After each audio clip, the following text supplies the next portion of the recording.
युधिष्ठिर के पूछने पर नारद जी ने बताया था कि जब हिरण्याक्ष का वध हो गया था तब से महाराज हिरण्यकश्यपु बहुत व्याकुल था और ये संकल्प ले रखा था कि जब तक उस विष्णु को मैं मार नहीं दूंगा, उसको मार करके उसके रक्त से मैं अपने भाई को तर्पण नहीं करूंगा, तब तक मेरे मन में शांति नहीं होगी। इतना कठोर संकल्प ले रखा था। घर वाले परेशान थे, सबको सांत्वना दिया कि ये सबकी गति है, मृत्यु को प्राप्त हो गया, आप लोग कष्ट का अनुभव न करो। अम्बाम्बहे वधूपुत्र वीरम मारहत शोचितुम रिपोरभिमुखे श्लाघ्यः शूराणां वद ईप्सितः। आप लोग वीर आर्य लड़ने आए हैं। हे मां, और अपनी स्त्री को संकेत करता है, पुत्रों को संकेत करता है कि आपको कष्ट नहीं करना चाहिए, कुछ सोचना नहीं चाहिए। देखो, सबको तो समझाया, बड़ा सुंदर उपदेश दिया, लेकिन अपने आप को नहीं समझा। और आजकल यही होता है कि लोग दूसरे को बहुत उपदेश देते हैं, पर उपदेश कुशल बहुत है, लेकिन महाराज वो उपदेश अपने नहीं ग्रहण करते। लाभ क्या हुआ? सबको तो समझाया, लेकिन अपने अंदर तो द्वेष भरा हुआ है कि उस विष्णु को तो मैं जरूर मारूंगा। और कैसे मारूं? बहुत शक्तिशाली है। तो विचार आया कि घोर तपस्या करूंगा, ब्रह्मा जी से वरदान प्राप्त करके मैं बलशाली होकर के युद्ध करूंगा, तब मैं मारूंगा। और महाराज सुंदर शुक्राचार्य से मुहूर्त निकलवाया। वे भी पूजा पाठ करे तो महाराज मुहूर्त का बड़ा महत्व होता है। मुहूर्त सुंदर निकलवाया, और मुहूर्त बहुत देर का होता भी नहीं है। और उस मुहूर्त में तपस्या करने के लिए जब चला, तब तो इधर देवताओं में खलबली मच गई महाराज कि अगर ये तपस्या कर लेगा, तपस्या पूरी हो जाएगी, तब तो और बड़ा कष्ट देगा, क्योंकि अभी से इतना अत्याचार पापाचार इसका फैला हुआ है। जब और बलशाली हो जाएगा तब हम लोग को और कष्ट देगा। तो सब देवता लोग नारद जी के पास गए, नारद जी से कहा इसकी तपस्या मत होने दो, मुहूर्त निकल जाए। इतने अच्छे मुहूर्त में तपस्या न कर पाए। नारद जी ने कहा फोकट में हम ही मिले हैं, तपस्या भंग कराए, मुहूर्त में न कर पाए कार्य, क्योंकि मुहूर्त का बड़ा महत्व होता है महाराज। वाल्मीकि रामायण में आया है कि पुत्रेष्टि यज्ञ होना था, लेकिन राजा दशरथ महाराज ने निवेदन किया कि सुंदर मुहूर्त अच्छे बेला में हमारे यज्ञ का शुभारंभ हो। तो आ तो गए थे, अच्छा मुहूर्त महाराज 1 साल के बाद में निकला।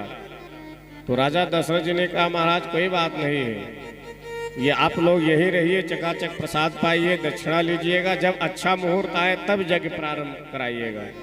तस्मात् बहुतिथे काले, बहुत दिन बीत जाने के बाद में तब यज्ञ की शुरुआत हुई थी। इसलिए मुहूर्त का बड़ा महत्व होता है। अब वो महाराज अपने ठीक मुहूर्त पर पहुंचा। इधर नारद जी देवताओं के निवेदन को स्वीकार कर लिया। अब नारद जी कैसे मुहूर्त उसका निकलवा देते हैं। जैसे वो तपस्या करने के लिए प्रतीक्षा ही कर रहा था कि मुहूर्त चालू हो, तो अपना द्रोणाचल पर्वत के तलहटी में मैं साधना करूं।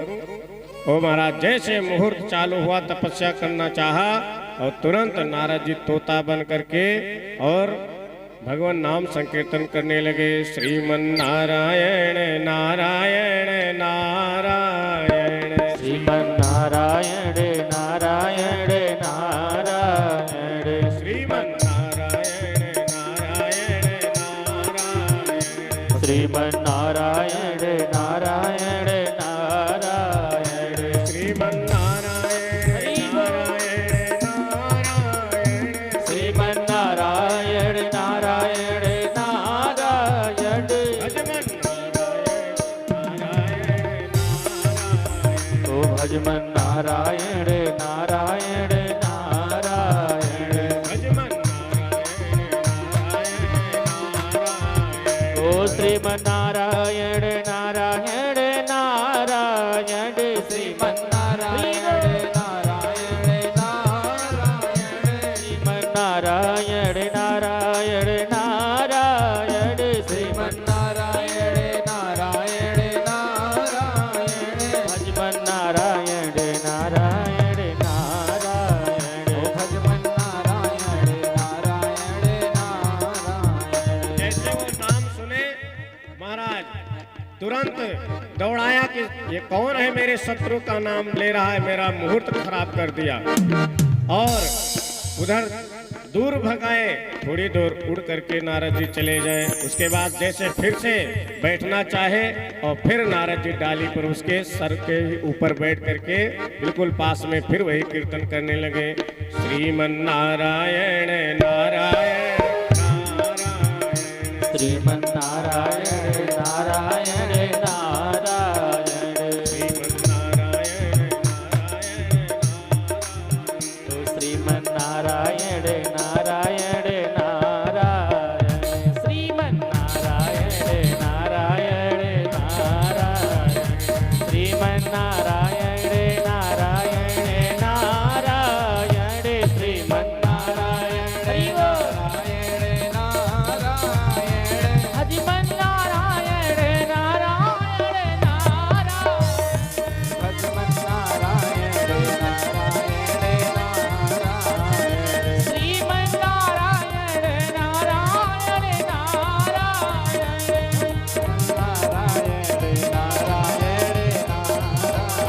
नारायण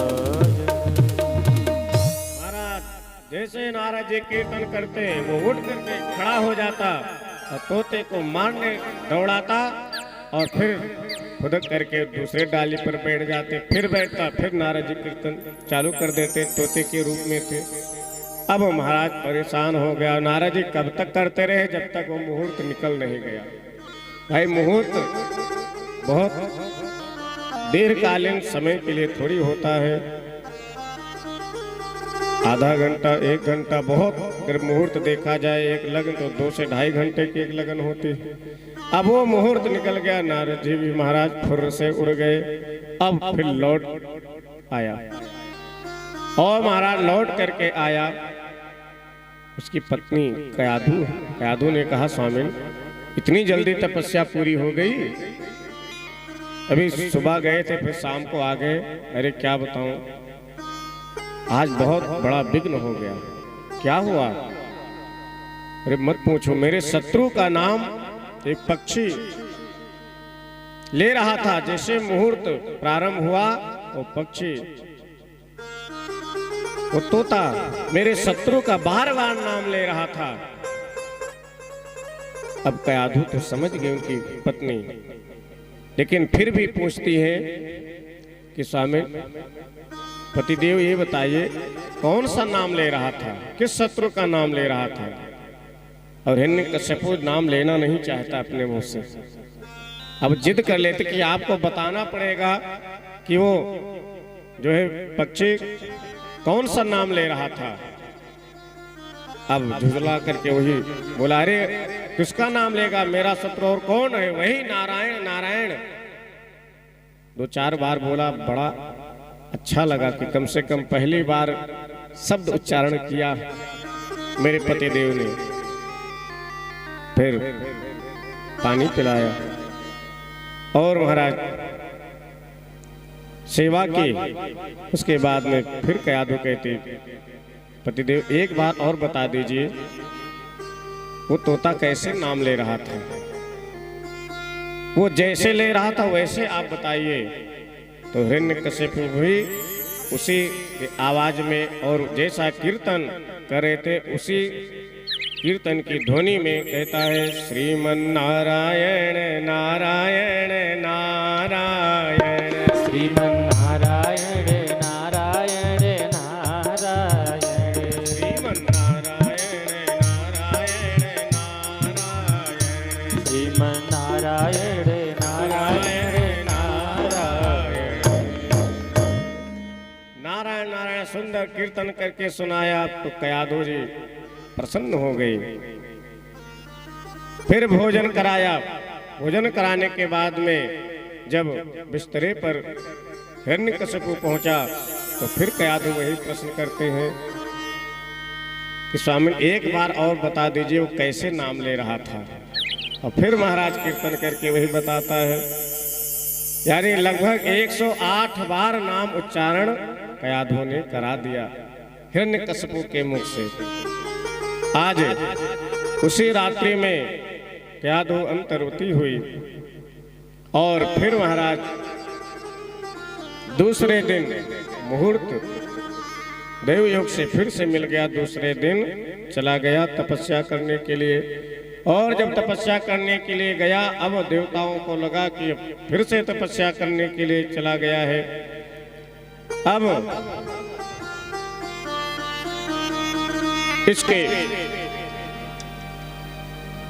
इसकी जो पत्नी है, इससे जो पुत्र होगा वो भी महान दुष्ट होगा, तो लाओ उसको भी समाप्त कर दिया जाए। महाराज कयाधु का हरण करके देवराज इंद्र लेकर के जा रहे थे। मार्ग में नारद मुनि मिल जाते, फटकार लगाई, अरे से होने वाला ये दैत्य नहीं तो भगवान का भक्त होगा, छोड़ दो इसको। अबला नारी के ऊपर इस प्रकार अत्याचार नहीं करते। डांट करके नारद जी ने छुड़ा दिया। अब देवता लोग तो नारद जी बात मानते थे। कयाधु को कह दिया कि अब आप अपने घर पर जा सकते हो। महाराज मैं घर पर जाऊंगी, आज तो आप मिल गए हो, कल ये देवता लोग फिर आकर के परेशान करेंगे, मैं कैसे अपने आप को सुरक्षित कर पाऊंगी। अपने ही शरण में मुझे रख लीजिए। नारद जी के आश्रम में महाराज कयाधु आ जाती है और ये भी नारद जी ने आशीर्वाद दे दिया कि जाओ, मेरा आशीर्वाद है कि जब तक तुम्हारे पति देव तपस्या करके पूर्ण करके घर पर नहीं आ जाएंगे तब तक तुमको बालक होगा ही नहीं, गर्भ में ही रहेगा। और नारद जी के आश्रम में रहती महाराज सुंदर नारद जी उपदेश देते, भजन कीर्तन करते, तत्व ज्ञान सिखाते, जिसके प्रभाव से महाराज सारा ज्ञान विज्ञान उस गर्भस्थ शिशु के अंदर भर गया। देखो ये बड़ा सुंदर विज्ञान है। जब माताएं ऐसी अवस्था में हो उस समय महाराज धर्म आचरण करना चाहिए, कथा सुननी चाहिए, कीर्तन करना चाहिए, भगवान का नाम लेना चाहिए, नियम करना चाहिए सुंदर। उससे बालक धर्मात्मा होगा। और ऐसी अवस्था में आपने मंदिर में तीर्थ में कभी दर्शन किया नहीं, पूजा पाठ यज्ञ कथा श्रवण आपने किया नहीं, और फिर बाद में पूछोगे महाराज इसका पूजा पाठ में मन नहीं लगता, ये मंदिर में जल्दी जाना नहीं चाहता है, पूजा नहीं करना चाहता है, तो कैसे करेगा। जब वो गर्भ में था तो आपने पूजा की थी, तब तो महाराज आप खूब जो है इधर उधर टहले घूमे, आपने फिल्म देखी, और आजकल तो बड़ी बीमारी है मोबाइल चलाने की, सीरियल टीवी देखा, रिमोट महाराज बदल बदल करके खूब मोबाइल चलाई। ऐसे समय में अब वो बालक होगा, वो भी धर्मात्मा थोड़ी बनेगा, माला जप करने वाला थोड़ी बनेगा। और आजकल देखिए छोटे बच्चे महाराज मोबाइल कितनी तेजी से पकड़ते हैं, खींच लो तो रोने लगते हैं। कारण क्या है, बोले गर्भ में माँ ने खूब मोबाइल चलाई, फेसबुक व्हाट्सएप महाराज खूब उसका मोबाइल का उपयोग हुआ, तो वही संस्कार बालक के अंदर आ गया। बालक उत्पन्न हुआ है तो मोबाइल ही न पकड़ेगा। बोले राघवेंद्र सरकार की जय हो। तो इसलिए सावधान हो जाना चाहिए। अंदर जो बालक पल रहा है और कोई नहीं महाराज, भक्त प्रहलाद जी महाराज। और इधर तपस्या महाराज बहुत कठिन प्रारंभ कर दी। सते पे मंदर द्रोण्याम तपः परम दारुणम ऊर्ध्वबाहुर्नभो दृष्टि पादांगुष्ठाश्रितावनिः। कैसे तपस्या कर रहा है हिरण्यकशिपु, दोनों हाथ ऊपर उठा दिया है, आकाश के तरफ देख रहा है। और खड़ा कैसे है, बोले ऐसे दोनों पैर के बल पर नहीं खड़ा है, दाहिने पैर के अंगूठे के बल पर खड़ा हुआ। और कितने दिन तक खड़ा रहा? 2-4 मिनट नहीं, 10,000 वर्ष तक खड़ा रहा। आप सोचो, कभी कमरे में ट्राई करना यहाँ से जाने के बाद में कि दाहिने पैर के अंगूठे के बल पर कितने देर तक ऊपर हाथ करके खड़े हो सकते हैं आप लोग। ये राक्षस भी ऐसे नहीं बलशाली बोलते महाराज, ये भी बड़ी कठिन साधना करते हैं। ऊर्ध्वाहो नमो दृष्टि पादांगुष्ठाश्रितावनी, स्पष्ट भागवत जी में लिखा हुआ है। और पूरे शरीर में महाराज दीमक लग गई, जर्जर अवस्था हो गई। और इसके तपस्या का इतना प्रभाव रहा कि महाराज धुआं निकला और वो धुआं ब्रह्मलोक तक पहुंच गया। ब्रह्मा जी जल्दी आना नहीं चाहते थे, लेकिन ये देवता भी महाराज तपस्या जो करता है उसके अधीन हो जाते हैं, आना ही पड़ता है। ब्रह्मा जी प्रकट हो गए और कहा, वत्स, इतनी कठोर साधना करने की जरूरत ही क्या है?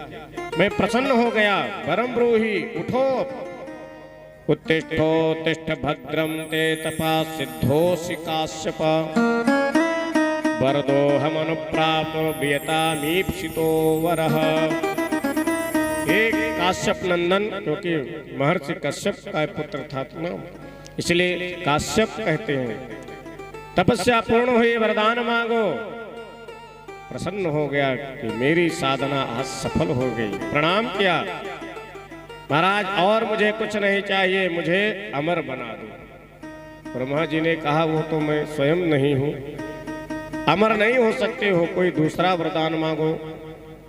तो महाराज फिर मांग लिया कि 84 लाख योनियों से मेरी मृत्यु न हो, न दिन में मरूं, न रात में मरूं, न महाराज 12 महीनों में मरूं, न अंदर मरूं, न बाहर मरूं, और न अस्त्र से मरूं, न शस्त्र से मरूं।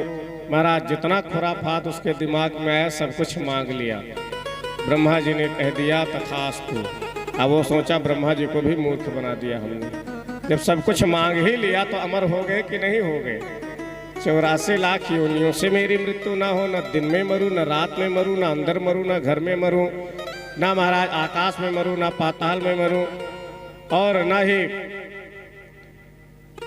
अन्य किसी औजार से मेरी मृत्यु हो। सब कुछ जब मांग लिया तब अमर तो हो ही गया मैं। ब्रह्मा जी को भी मूर्ख बना दिया। मूर्ख लोग की यही लक्षण है। कार्य सिद्ध होने के बाद में जिससे कार्य सिद्ध हुआ उसको भी मूर्ख समझने लगते हैं। इनको तो मैं उल्लू बना दिया। देखो, यही खल की निशानी होती है। खल का कार्य क्या है? बोले खाएं और लड़ें, उन्हीं को खल कहते हैं। राजेश्वरानंद महाराज इसका विशेष अर्थ करते थे कि जिसका खाएं उन्हीं से लड़ें, जिसका खाएं उन्हीं से लड़ें, वही खल होते। और महाराज दुष्ट था ही इधर। अब आज तपस्या साधना पूरी हुई है महाराज, और अब उग्र हो गया। पूरे राज में डिम डिम घोष करा दिया कि आज से नारायण हरि की पूजा कोई नहीं करेगा, मैं ही भगवान हूँ, क्योंकि मैं राजा हूँ, मैं ही सारा भरण पोषण करता हूँ, तो मेरी लोग पूजा करें, मेरे नाम से आहुति दे, मेरी मंदिर बनवा करके मेरी पूजा करें। ऐसा महाराज खूब अत्याचार फैलाया। और घर में देखा कि मेरी पत्नी नहीं है। नारद जी प्रकट होकर के बताते हैं कि मेरे आश्रम में है, जा कर के ले आओ। और महाराज तुरंत गया, जा कर के पत्नी को लाया। पूरी बात जब जान गया, अब तो देवताओं के प्रति और द्वेष भाव जागृत हो गया कि हमारे न रहने पर मेरे परिवार मेरी पत्नी से इस तरह देवताओं ने व्यवहार किया था, अब मैं मजा चखाऊंगा। और जिस दिन कयादू को अपने घर पर लेकर के आया, उसी दिन महाराज सुंदर पुत्र की प्राप्ति हो गई। भक्त प्रहलाद जी महाराज का पावन जन्म हो गया। बोले भक्त प्रहलाद जी महाराज की जय हो। आज बड़ा प्रसन्न हुआ, इधर तपस्या पूरी हो गई और बढ़िया पुत्र की भी प्राप्ति हो गई। अब प्रहलाद महाराज भगवान के भक्त हुए, धीरे धीरे बड़े होने लगे। बड़ा प्यार दुलार करता था कि मेरे जिस दिन तपस्या पूरी हुई थी उसी दिन ही उत्पन्न हुआ था। विशेष ममता प्रहलाद जी के ऊपर थी।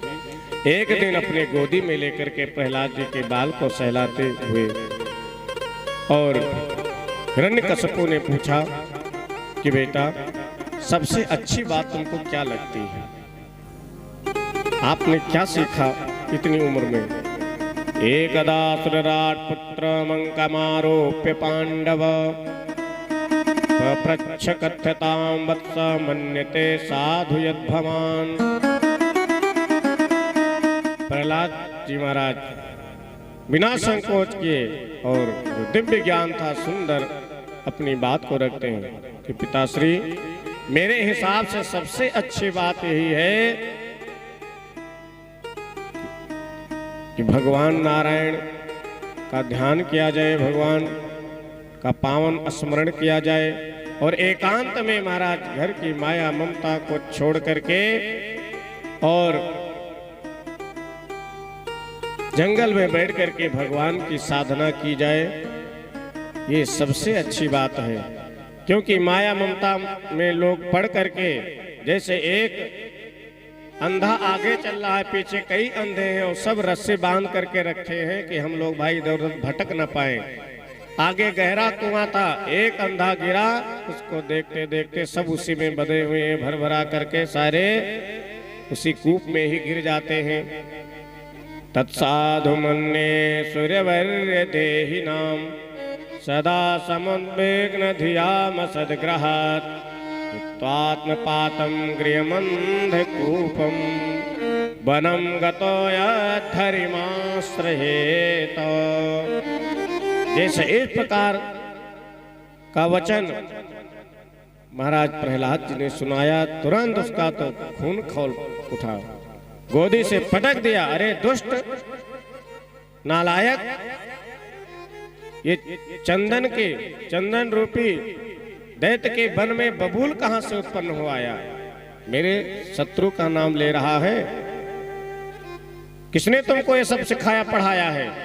संडामर्क गुरु जी को बुलाया, जाओ मेरे पाठशाला में जो मेरा विश्वविद्यालय है, धर्मनिरपेक्ष की पढ़ाई जहां होती है, अपने दैत्य गुरु विद्या का इसे ज्ञान प्राप्त कराओ। ये तो मेरे यहाँ कोई विषय ही नहीं है जो ये सब बता रहा है। महाराज पहले पढ़ाया जाता था गा से गणेश, तो लोगों ने फिर जो धर्मनिरपेक्ष सोच वाले हैं उन्होंने विचार किया कि गा से गणेश पढ़ाने ये सांप्रदायिक हो जाएगा, तो गा से गधा पढ़ाया जाए। गा से गधा कहने में सांप्रदायिक नहीं होगा। तो उसका भी हिरण्यकश्यपु का भी जो विद्यालय था वो महाराज धर्मनिरपेक्ष राज्य संचालित होता था, उसमें धर्म की कोई स्थापना नहीं थी, कोई जगह नहीं थी। और संडामर्क लेकर के महाराज आसुरी विद्या को पढ़ाते हैं, लेकिन प्रहलाद जी के पल्ले कुछ नहीं पड़ता है, तो पहले से ही पढ़े पढ़ाए हैं। एक बार छुट्टी हुई, फिर से घर पर हिरण्यकश्यपु बुलवाया अपने प्रिय पुत्र को गोदी में लेकर के, फिर पूछता है कि बेटा कितने पाठ तैयार किए, आपने कितने विषय तैयार कर लिए? प्रहलाद जी कहते पिताश्री मैंने 9 विषय तैयार कर लिया है। बड़ा प्रसन्न हुआ, वाह बेटा इतना जल्दी 9 विषय तैयार हो गए? हाँ पिताजी। तो सुनाओ वो 9 विषय कौन है? तो प्रहलाद महाराज जी हाथ जोड़ करके वही 9धा भक्ति का पाठ सुनाते हैं। श्रवणम कीर्तनम विष्णु स्मरणम पाद सेवनम अर्चनम बंदनम दास्यम सख्य आत्म निवेदनम। पिताश्री यही वो 9 पाठ हैं। पहला पाठ क्या है? बोले श्रवणम, भगवान की कथा श्रवण की जाए। ले देखो कान हमें भगवान 2 दिए हैं, मुख एक ही दिए हैं। संकेत क्या है? बोले सुनो 2 गुना और बोलो 1 गुना। कीर्तनम, और सुन करके फिर उसका कीर्तन करें। किसका? बोले सबका, संसारियों का नहीं, विष्णु भगवान नारायण का। चौथी भक्ति क्या है? स्मरणम, उनका स्मरण किया जाए। पाद सेवनम, ठाकुर जी की सेवा की जाए। तो महाराज फिर पूजा की जाए, अर्चना की जाए, स्तुति की जाए। अपने को दास्य भाव रखें, दास्य सख्य भाव रखें, आत्म निवेदन करें। यही नौधा भक्ति है महाराज। जितने हम पाठ पढ़ते हैं वो तो यही काम आएंगे, जितने विषय तैयार करते हैं, लेकिन ये 9 विषय भी तैयार होना चाहिए। ये वहाँ काम देगा और यहाँ पर तो देगा ही। बोले श्याम सुंदर भगवान की जय हो। महाराज ये 9 प्रकार की जब भक्ति श्रवण कराई, अब तो आग बबूला हो गया कि मेरे शत्रु का ही नाम ले रहा है कि स्मरणम विष्णु। अभी मैं तुमको बताता हूँ, पहले उनका खबर लो जो तुमको ये पढ़ाए। सन डामर को बुलाया, तनख्वाह इतनी लेते हो, हर महीने में समय से तुमको मैं मान दे देता हूँ, और हमारे बालक को इतना तुमने बिगाड़ रखा है, अभी तुमको दंडित करता हूँ। बेचारे शुक्राचार्य के जो पुत्र संडामर्क है, बेचारे कांप रहे हैं और हाथ जोड़ करके कहते हैं, महाराज न मैंने पढ़ाया है और न किसी अन्य आचार्य ने पढ़ाया है, क्योंकि मैं पूर्ण विश्वास से कह सकता हूँ मेरे विश्वविद्यालय में तो ये विषय ही नहीं है, ये किताब ही नहीं चलती है सब चीज की, तो पढ़ाएगा कौन? न मत प्रणीतम न पर प्रणीतम सुतो वदत्ते सतवेन्द्र शत्रु नैसर्ग कीयम तिरस्य राजन नियच्छ मन्युम कददास्म मानः। इसकी नैसर्गिक ये विद्या है, अपने आप इसके अंदर सब भरी पड़ी हुई है, ये पता नहीं कहाँ से पढ़ लिया है। अब तो बड़ा क्रोधित होता है महाराज। अब लगता है कि प्रहलाद को समाप्त करा देना चाहिए। इसको लगा किसी अंग में थोड़ा कैंसर हो जाए, अंग खराब हो जाए तो भलाई इसी में है कि उतने अंग को निकाल दिया जाए, बाकी अंग तो सुरक्षित रहेंगे। अब मारने का प्रयत्न करता है। ओ महाराज, हाथी से कुचलवाया, कुछ नहीं हुआ, पहाड़ों से ढकलवाया, पहाड़ से गिरवाया, और प्रहलाद जी भाई नारायण नारायण कीर्तन करते हुए उनको लगता है कोई सोफा सेट पर हमें गिराया है, सोफा पर हमें बैठाया है। और इतना ही नहीं, विषैले सर्पों से कटवाया, फिर भी कुछ नहीं हुआ। अब तो परेशान हो गया कि आखिर मरेगा कैसे। लेकिन प्रहलाद जी महाराज बड़े भाव में बैठे रहते हैं।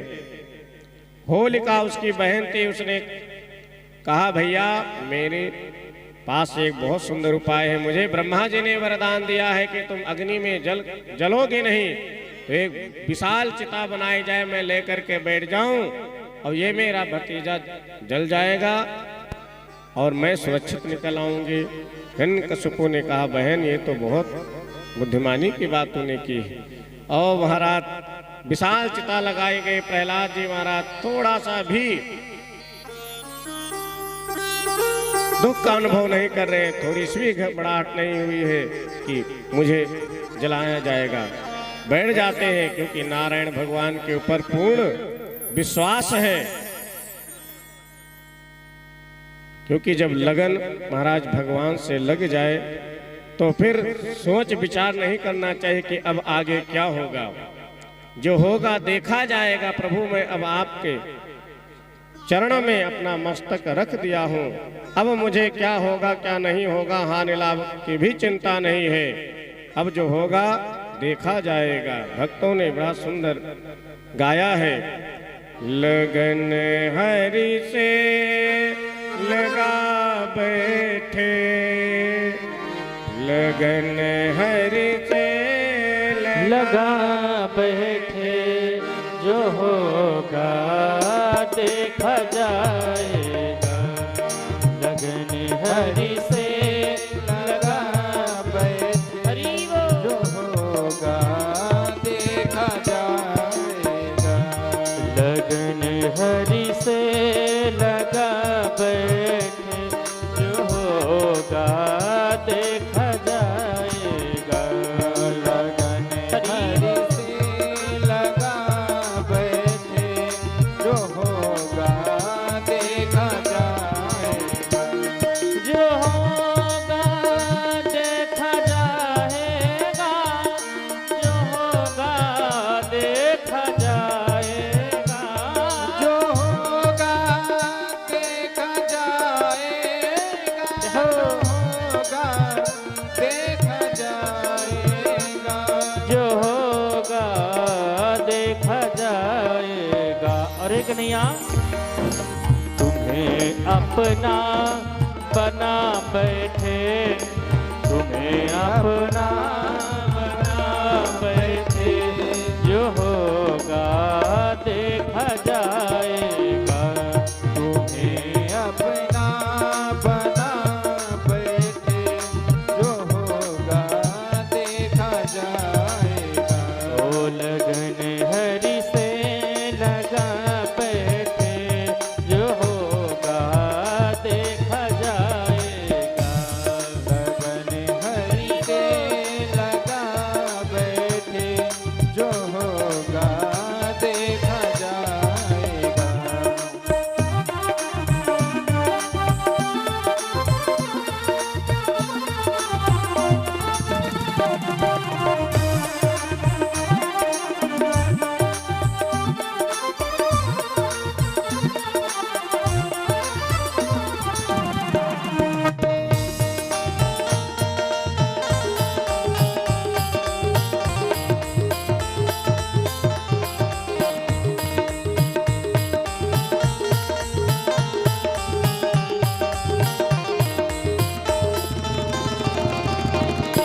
एक भक्त कहता है कि प्रभु, कभी दुनिया से हमें डर लगता था तो छुप छुप करके प्रभु को मैं याद करता था, लेकिन अब वो डर भी समाप्त हो गया है। अब पर्दा हम उठा चुके हैं, पर्दा उठा करके बैठे हुए हैं, अब कोई संकोच नहीं है। कभी दुनिया से डरते थे तो छुप छुप याद करते थे। कभी दुनिया से डरते थे कि छुप छुप याद करते थे। कभी दुनिया से डरते थे तो छुप छुप याद करते थे, तो छुप छुप याद करते थे। कन्हैया, लो अब पर्दा हटा बैठे, लो अब पर्दा हटा बैठे, जो होगा देखा जाएगा। लो अब पर्दा हटा बैठे, जो होगा देखा जाएगा। ओ लगन हरि से लगा बैठे, जो होगा देखा जाएगा। लगन हरि से लगा बैठे, जो होगा देखा जाएगा। ओ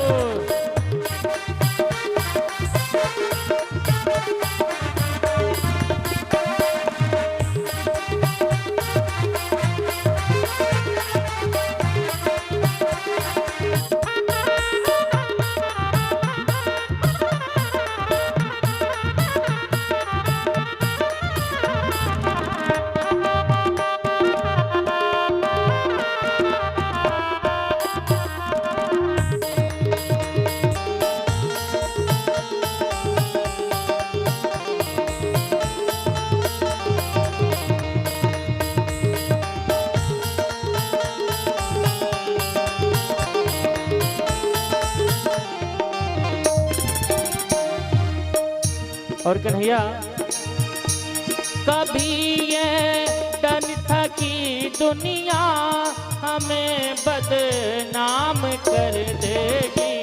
कभी ये डर था कि दुनिया हमें बदनाम कर देगी।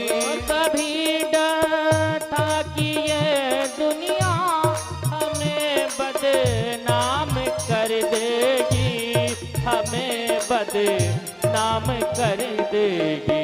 और कन्हैया शर्म अब बेच खा बैठे, शर्म अब बेच खा बैठे, जो होगा देखा जाएगा। शर्म अब बेच खा बैठे, जो होगा देखा जाएगा।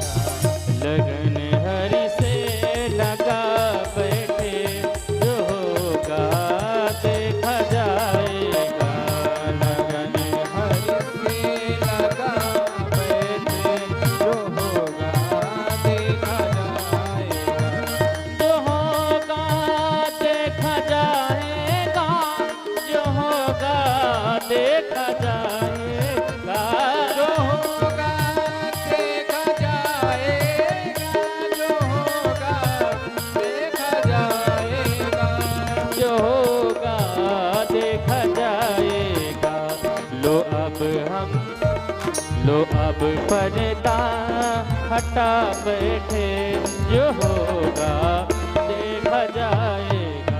लो अब पर्दा हरि बोल। बैठे, जो होगा देखा जाएगा। लगन हरि से लगा बैठे, जो होगा देखा जाएगा। लगन हरि से लगा बैठे, जो होगा देखा जाएगा। जो होगा देखा जाएगा। जो होगा देखा जाएगा। देखा जाएगा।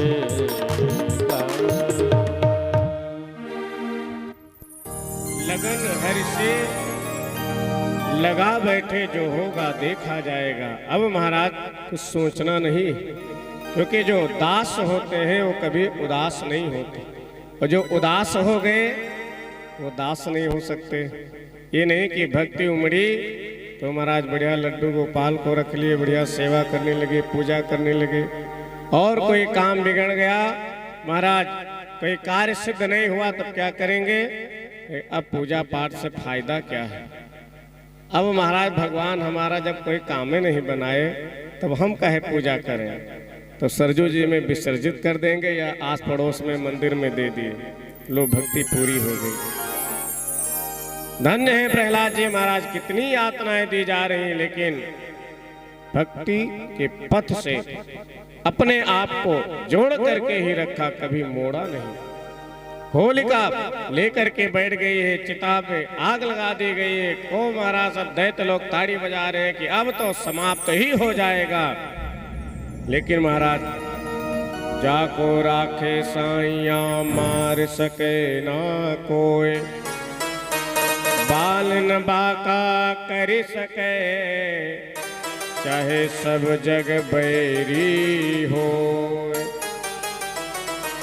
संजोग ऐसा रहा महाराज, जिनको वरदान प्राप्त था, होलिका वो धू धू करके जलने लगी, चिल्ला रही है, लेकिन दैत्यों को लग रहा है कि ये प्रहलाद चिल्ला रहा होगा।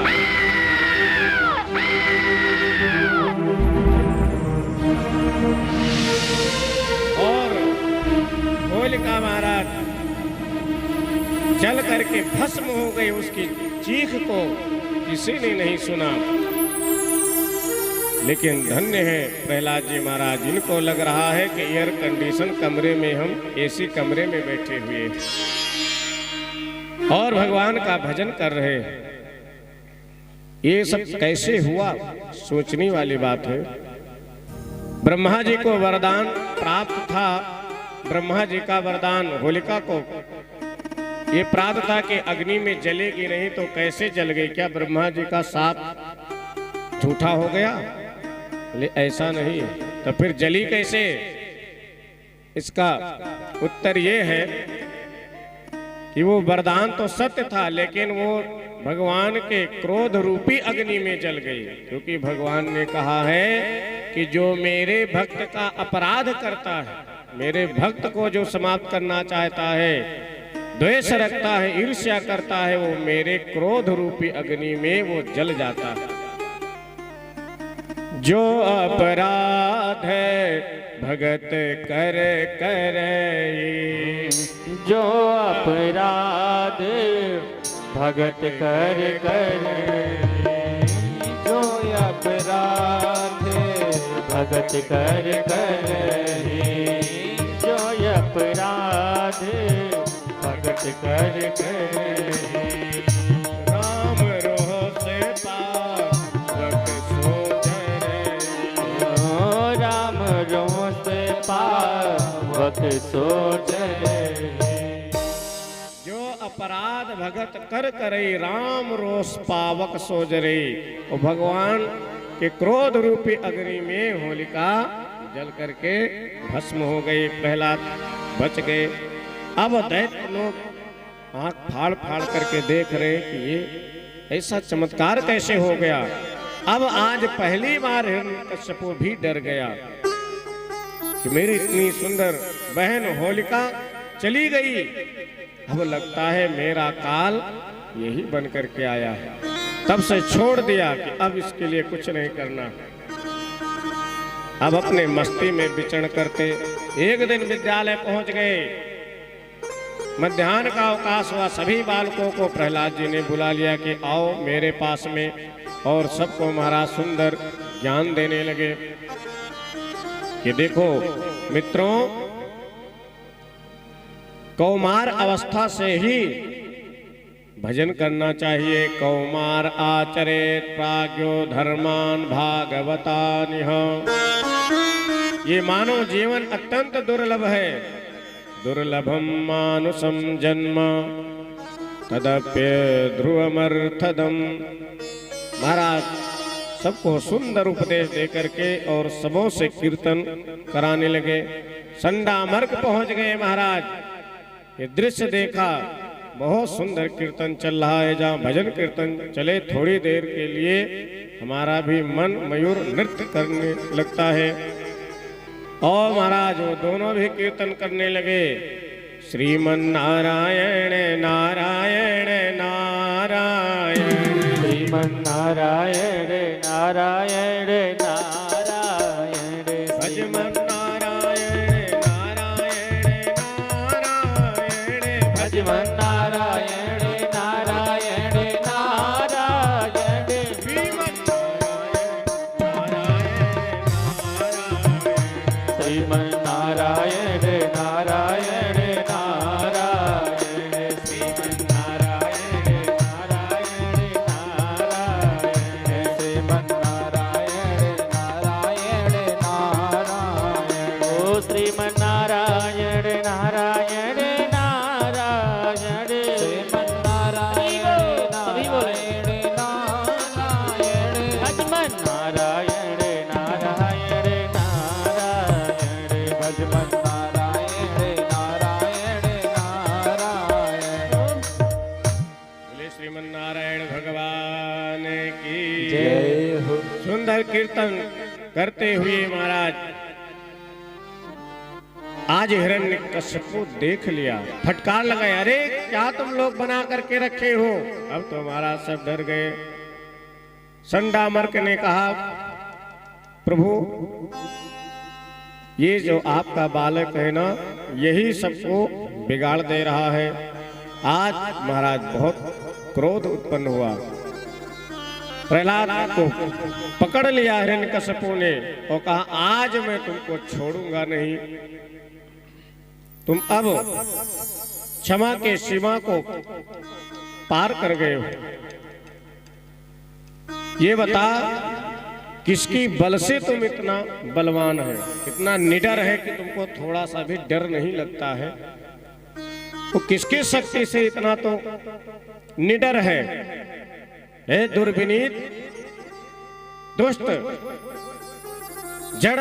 बहुत कुछ महाराज ने शब्दों में प्रहलाद जी को गाली दिया। या तुमको बताना पड़ेगा किसके बल से तो इतना बलशाली बन रहा है। प्रहलाद जी हाथ जोड़ करके कहते हैं, पिताश्री जिसके बल से मैं इतना निडर हूं, उनका बल केवल मेरे अंदर नहीं है, वो आपके अंदर भी है। उन्हीं का बल है। जो आप बोल रहे हो वो भी उसी परमात्मा का बल है। जो हाथ हिला रहे हो वो भी उन्हीं की शक्ति है। उनकी शक्ति चली जाए तो आप भी पार्थिव शरीर बन जाओगे। न केवलं मे भवतश्च राजन सवै बलं बलिनां च परेशां। पिताश्री, ये जितना भी आपको संसार दिखाई दे रहा है सबों के अंदर उन्हीं की शक्ति है। अब महाराज और क्रोध बढ़ा। ये बता कि तेरा वो शक्तिमान परमात्मा कहाँ है? प्रहलाद जी हाथ जोड़ करके कहते हैं, पिताश्री ये आपका प्रश्न ही गलत है। वो कहाँ नहीं है ये आप पूछिए, सब जगह वो है। हरि व्यापक सर्वत्र समाना, प्रेम ते प्रगट होई मैं जाना। वो सब जगह पर है, ऐसे कोई वस्तु कोई स्थल नहीं जहां पर मेरे परमात्मा ना हो। क्रोध बढ़ गया। ये बता दुष्ट, क्या इस खंभे में भी है तेरे नारायण? पिताश्री, जब मैंने कह दिया हर जगह है तो इस खंभे में भी जरूर होंगे, तो मुझे दिखते क्यों नहीं है? प्रहलाद जी ने कहा, पिताश्री मुझे तो दिख रहे हैं, अब आपके आंख में मोतियाबिंद हो गया हो तो मैं क्या करूं? अब महाराज बड़ा क्रोध में भर करके एक मुष्ट का उस खंभे पर प्रहार किया। चरचरा करके वो खंभा महाराज टूट गया। भयंकर महाराज उससे ध्वनि हुई है। देवताओं की निद्रा खुल गई। महाराज सब कांप उठे। कहाँ पहाड़ टूट गया है, क्या हो गया? और खम्भ फटा है महाराज विशाल और बहुत ही अद्भुत। उससे नृसिंह भगवान प्रकट हो गए। बोले नृसिंह भगवान की, सिंह की दहाड़ लगा रहे नृसिंह भगवान। स्तंभम तडानाति बलः स्वमुष्टिना। और महाराज इस दृश्य को देख करके हिरण्यकशिपु तो कांप गया कि ऐसा मैंने कभी दृश्य ही नहीं देखा है। आधा धड़ महाराज सिंह का है और आधा मनुष्य का है। नरसिंह है। नृसिंह बन करके प्रभु प्रकट हुए हैं। सत्यम विधातुम निज भृत्य भाषितम व्याप्तिम च भूतेषु अखिलेषु चात्मनः अदृश्यताद्भुत रूपमद्वहन् स्तंभे सभायां न मृगम न मानुषम। महाराज मारे डर के कांप रहा है, भगना चाहा। ये तो प्रहलाद का भगवान बड़ा भयंकर है। हमें नहीं पता था कि एक मुष्ट का प्रहार करने से वास्तव में ऐसा शक्तिशाली निकल आएगा। भगना चाहता है भगवान, दौड़ा करके पकड़ लिए। बेटा कहाँ भग रहा है? मुझे तो खोज रहा था कि कहाँ मिलेंगे, अब मैं मिल गया तो कहाँ भग रहा है? फिर साहस किया, अरे हम तो अमर हैं। भगवान से कहा, मुझे मार नहीं सकते हो। क्यों? मैंने वरदान मांग रखा है। क्या? 84 लाख योनियों के द्वारा मेरी मृत्यु ना हो। भगवान नरसिंह ने कहा, देख कोई ऐसी योनि है, कोई ऐसी प्रजाति है जो आधा अंग मानव का हो आधा सिंह का हो। ये ब्रह्मा जी के द्वारा निर्मित नहीं है, अभी तो ब्रह्मा को मैं बनाता हूँ। तो बड़ा घबराया और वरदान मांग रखा था मैंने, न दिन में मरूं न रात में मरूं। देख इस समय दिन है कि रात्रि है, गौधूली बेला में प्रभु प्रकट हुए थे। और महाराज चौखट पर बैठे हुए हैं, द्वार के चौखट पर अपने गोदी में बैठा लिए। बेटा तो बोल क्या क्या वरदान मांगा था? सब महाराज गिनाया एक एक करके। न दिन में मरूं न रात में मरूं, न आकाश में मरूं, न पाताल में मरूं, न अस्त्र से मरूं, न शस्त्र में से मरूं, न 12 महीनों में मरूं। सब भगवान एक एक करके उसके वरदान को जुटला दिए। देख बेटा इसमें दिन है कि रात है, गौधूल बेला थी। ये आकाश है कि पृथ्वी है? अब देखता है अपने आप को, तो मैं तो गोदी में बैठा हुआ हूँ। देख मेरे पास कोई खड्ग तलवार कुछ अस्त्र शस्त्र है? ये भी नहीं है। भगवान ने इशारा किया, जो बड़े बड़े नख है ना, इसी से तेरा ऑपरेशन होगा अभी थोड़ी देर में। देखिए 12 महीना नहीं है, तेरे लिए एक स्पेशल महीना मैंने बनाया है, जिसको पुरुषोत्तम मास मल मास कहते हैं। 3 साल पर एक बार आता है। इस बार मलमास महीना आएगा जून जुलाई में। अब वो बड़ा चक्कर में पड़ा कि 13 महीना भी होता है, ये हमें पता ही नहीं था। ये पता होता तो पहले ही मांग लेता, जहाँ 12 मैंने कहा था 13 कह देता। भगवान ने कहा बेटा तुम्हारे लिए ही स्पेशल महीने का निर्माण किया गया। अब महाराज सारा वरदान भगवान ने जुटला दिया और मारे क्रोध के प्रभु का क्रोध शांत नहीं हो रहा है। अपने गोदी पर बैठा करके और बड़े बड़े नखों से उसके आंती को फर्र से फाड़ दिया और आंती को निकाल करके मानो भगवान माला पहन लिए। और एक नाम पड़ गया आंत्र मालिने नमः। भगवान कृष्ण के 108 नामों में एक नाम यह भी है, ओम आंत्र मालिने नमः। और महाराज क्रोध शांत नहीं हो रहा है। सभी देवता लोग कांप गए कि भगवान का क्रोध कैसे शांत होगा। महाराज सिंह के दहाड़ लगा रहे हैं और किसी की हिम्मत नहीं हो रही कि प्रभु के पास जाकर के उनके क्रोध को शांत करा सके।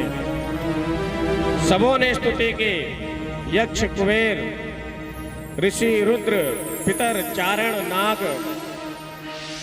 और विद्याधर, गंधर्व महाराज सब लोग स्तुति करके थक गए, लेकिन फिर भी प्रभु का क्रोध शांत नहीं हो रहा है। सब देवता लोग भगवती महालक्ष्मी के पास गए कि भगवती आप तो नारायण के परम प्रिया हो। श्रीमान जी आज बड़े लाल पीले हो रहे हैं, तो आप चाहो तो उनके क्रोध को शांत कर सकती हो।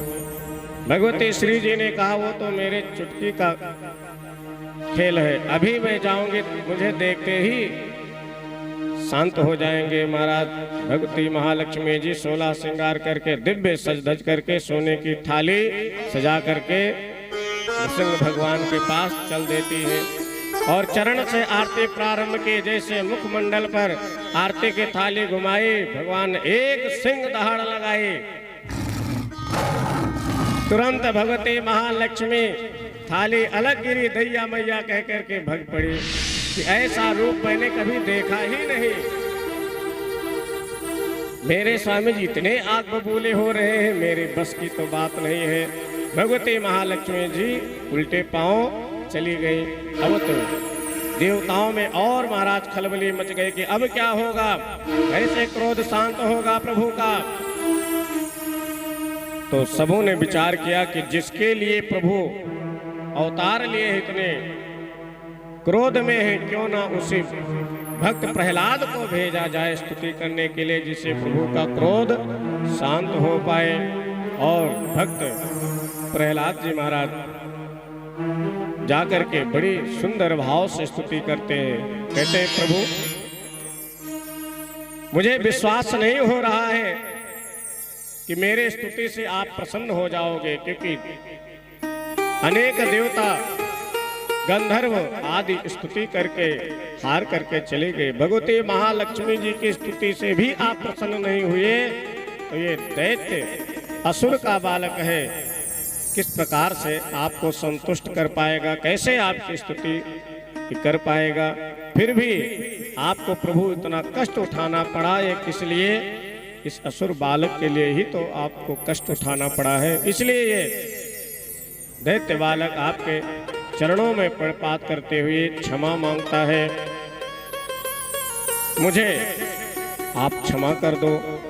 क्वाहं रजा प्रभव ईशतमोऽन्दिकेऽस्मिन् जातासुरेतरकुले को तवानुकंपा न ब्रह्मणो न तु भवस न वै रमाया यन्मेर्पिता शिरसि पद्मकर प्रसाद।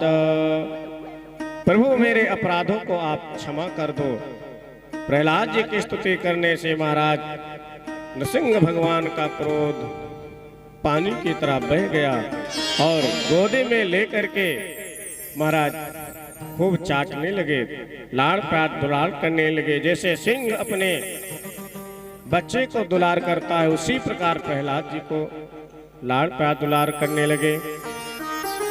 और अब भगवान क्षमा मांगते हैं कि बेटा तूने मेरे लिए कितना कष्ट उठाया। बार बार चूमी प्रभु कहे क्षमा करिए पुत्र, मुझे देर हुई आने में। बार बार खूब चाट चाट करके चूम करके कहते हैं कि बेटा मुझे क्षमा कर देना अगर मुझे आने में विलंब हुआ हो। मेरे लिए तूने कितना कष्ट उठाया।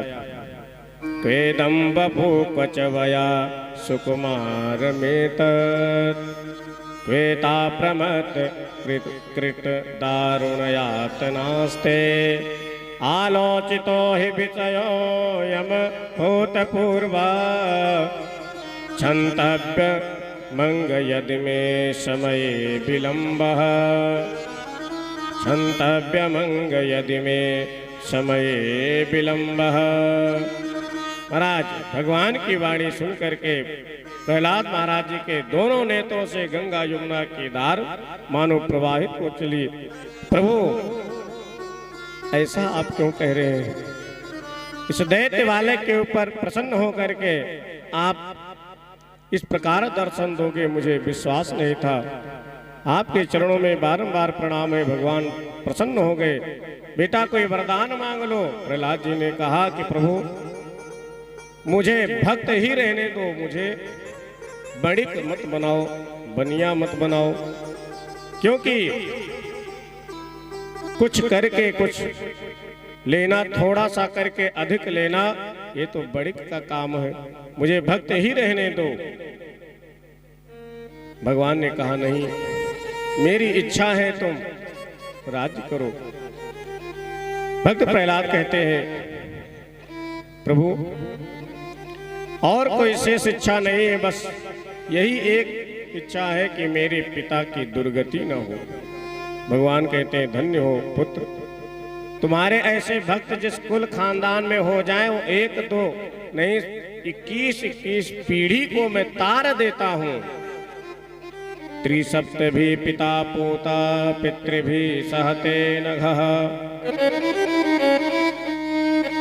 कहते 7 त्रिक 21 पीढ़ियों को मैं तार देता हूं।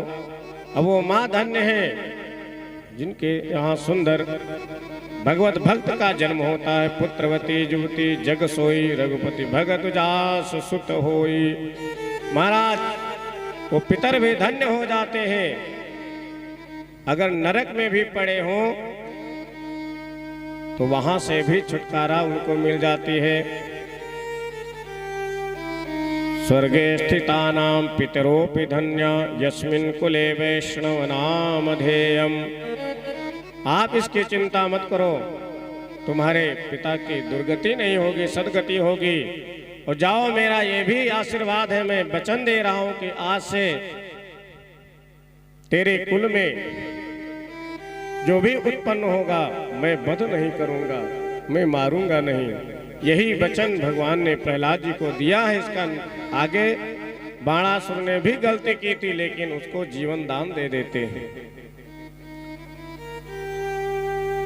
अंत्येष्टि कराई हिरण्यकशिपु की और भगवान ने कहा तुम अब राज्य करो, राज गद्दी पर बैठो। प्रहलाद जी ने कहा नहीं, इसी गद्दी पर मेरे पिताजी बैठे थे, उनकी बुद्धि भ्रष्ट हो गई थी, बुद्धि खराब हो गई थी, मैं इस राजगद्दी पर बैठने वाला नहीं हूँ।